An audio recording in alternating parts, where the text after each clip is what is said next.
Is the mercury. Mercury जो हमारा है प्लैनेट है, इस Mercury is the nearest to sun. ये हमारा सबसे स्मॉलेस्ट प्लैनेट है और सोलर सिस्टम का, और ये सबसे नज़दीक है सन के।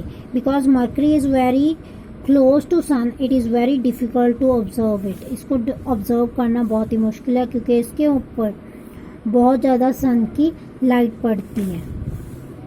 Just after sunset, near the horizon, it is visible only at the place where the trees or buildings do not obstruct the view.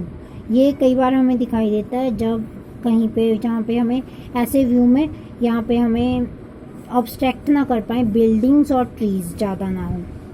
ठीक है, उसके बाद आ गया वीनस। वीनस अर्थ के नियरेस्ट प्लैनेट है और नेबरिंग प्लैनेट है। It is the brightest planet in the sky. Sky में जो सबसे ज़्यादा ब्राइटेस्ट स्टार दिखाई देता है प्लैनेट होता है वो Venus planet. Venus appear in the eastern sky. Eastern sky में सनराइज़ के समय ये बहुत ज़्यादा चमकता हुआ दिखाई देता है। Sometime it appear in the western sky. Western sky में भी कई बार दिखाई दे जाता है just after the sunset, sunset के आफ्टर में। Therefore it is often called a morning और अ इवनिंग स्टार। इसको मॉर्निंग और इवनिंग स्टार भी कहते हैं। Although it is not a star, इसलिए क्योंकि ये स्टार तो है नहीं, ये प्लैनेट है, लेकिन फिर भी इसको नाम दिया गया है मॉर्निंग और evening star. Try to locate Venus in the sky. आप इसको लोकेट कर सकते हो स्काई में। वीनस हैज़ नो मून, इसका कोई भी मून नहीं होता है, सैटेलाइट नहीं है।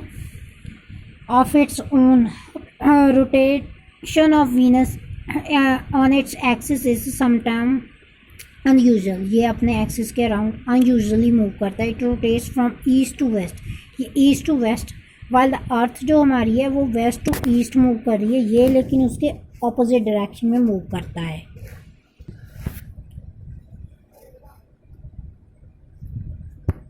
इसको हम अपने जो ऑब्ज़र्व कर सकते हैं टेलीस्कोप के थ्रू। ये भी हमारे जो सन है, जो हमारा मून है, उसके जैसे ही फेजेस चेंज करता है। थर्ड प्लैनेट है हमारा अर्थ।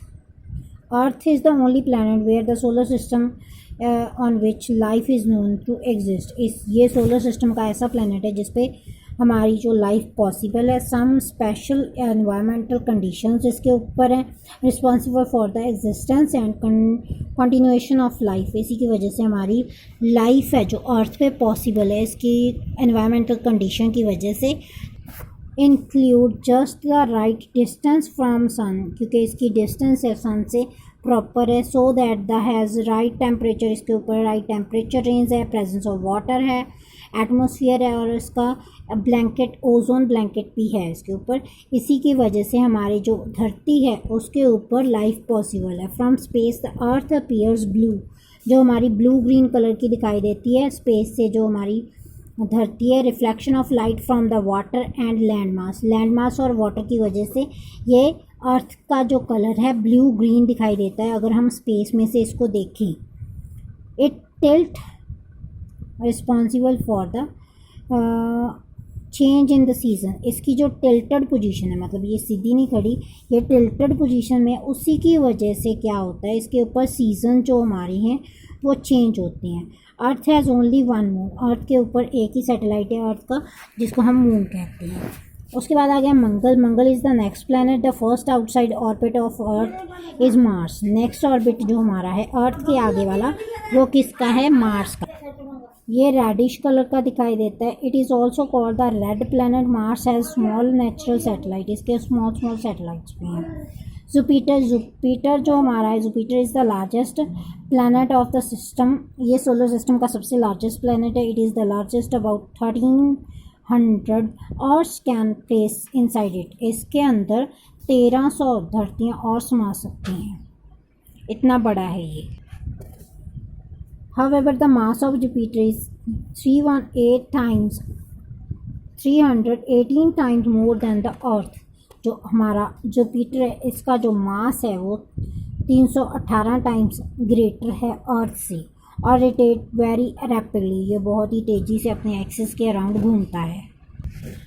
और जुपिटर है जो हमारा, उसके बहुत ज़्यादा लार्ज नंबर ऑफ सैटेलाइट्स भी हैं। इट ऑल्सो द फेंट रिंग्स, इसके ऊपर बहुत ज़्यादा स्मॉल रिंग्स भी हैं। ठीक है, तो you can easily recognise Jupiter has appear quite bright in the sky, ये भी स्काई में बहुत ज़्यादा ब्राइटली शो हो जाता है। If you observe in the telescope, अगर आप टेलीस्कोप्स में देखें, you can also see 4 of the large moons, इसके 4 मून्स भी दिखाई दे जाते हैं। उसके बाद आ जाता है हमारा Saturn. Saturn beyond the Jupiter, Saturn which is appear yellowish in colour, ये येलोइश कलर का दिखाई देता है, which makes a unique solar system is its beautiful rings, इसको अपनी ब्यूटीफुल रिंग्स के लिए जाना जाता है। These rings are not visible with the naked eye, ये नेक्ड आई से नहीं दिखाई देती। You can observe them with the small telescope की मदद से आप इसको देख सकते हो। Saturn also has a large number of satellite, इसके भी बहुत ज़्यादा सैटेलाइट्स होते हैं। On the interesting thing about the Saturn is that it is the least dense among all the planets, ये इसका जो लीस्ट डेंस है, ये its density is less than that of water, इसकी डेंसिटी है जो वाटर से भी कम होती है। उसके बाद आ जाता है Uranus and Neptune, these are the outermost planets, ये सबसे बाहर वाले प्लैनेट्स हैं सोलर सिस्टम के। They can be seen only with the help of large telescope, ये लार्ज टेलीस्कोप की हेल्प से ही दिखाई देते हैं। Like Venus, Uranus has rotate from east to west, Uranus भी क्या है, अपोजिट डायरेक्शन में मूव कर रहा है, ईस्ट टू वेस्ट मूव करता है ये। And it has highly tilted rotation, इसकी जो एक्सिस है वो हाईली टिल्टेड होता है। As the result its orbitals motion is appear to roll on its sides, और इसका रोटेशनल मोशन है जो इसकी साइड्स को मूव कर रहा है ये। The first 4 planets of Mercury, Venus, Earth and Mars are much nearer, इसके जो 4 planets थे फर्स्ट वाले वो जो सन के बहुत ही नज़दीक हैं sun, than the other 4 planets they are called the inner planet, इसलिए इनको इनर प्लैनेट्स बोला जाता है।